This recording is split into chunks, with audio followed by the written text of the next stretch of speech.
Bonsoir Vicky. Bonsoir Anne Fanté. Alors ce soir, on parle d'un objet qui a pris beaucoup de place dans notre vie. Les utilisateurs se comptent en centaines de millions sur le continent. Le smartphone, qu'on appelle parfois téléphone intelligent. Et Vicky, un fabricant égyptien, part à la conquête du marché africain. Tout à fait. L'entreprise égyptienne Seiko espère séduire les clients africains avec ce smartphone, le Nile X.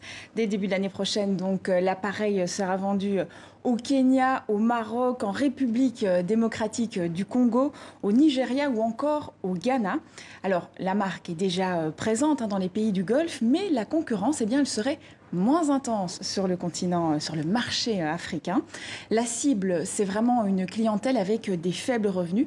Et pour cela, le fabricant a décidé de casser les prix avec un smartphone autour de 50 $, alors qu'en Égypte, il est vendu beaucoup plus cher, autour de 110 $ environ. Et les perspectives sont-elles si prometteuses en Afrique? Oui, c'est déjà un marché conséquent et surtout en très forte progression. 660 millions d'Africains devraient être équipés d'un smartphone en 2020 contre environ 350 millions actuellement. On parle bien de téléphones connectés, pas de simples portables.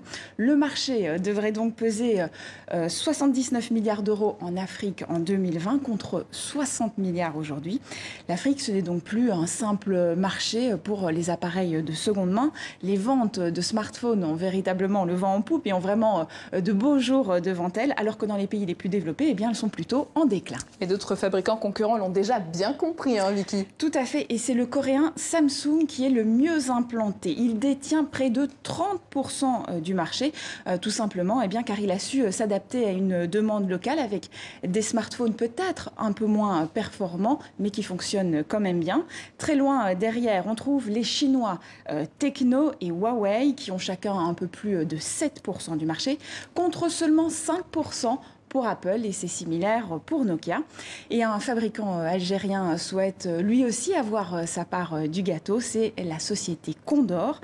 Mais tous ces concurrents, ils vont devoir faire des efforts, notamment sur les prix et sur la qualité des appareils, car il manque vraiment des smartphones à très bas coût, fonctionnant correctement, ce qui freine évidemment le développement de ce marché. Et un autre frein aussi, c'est le prix à payer pour surfer sur son téléphone portable. Oui, les prix restent vraiment très élevés. Regardez, le prix médian pour 1 giga de données mobiles est d'environ 6 € en Afrique subsaharienne contre 3,50 € dans l'Union européenne. Et il y a vraiment d'importantes disparités puisque cela grimpe jusqu'à 30 € en Guinée équatoriale. Deux raisons principales. D'abord, le manque d'infrastructures et le réseau électrique est bien moins développé. Or, pour amener l'Internet, il faut évidemment de l'électricité. Les opérateurs doivent donc ajouter des générateurs ou encore des panneaux solaires, ce qui a un coût.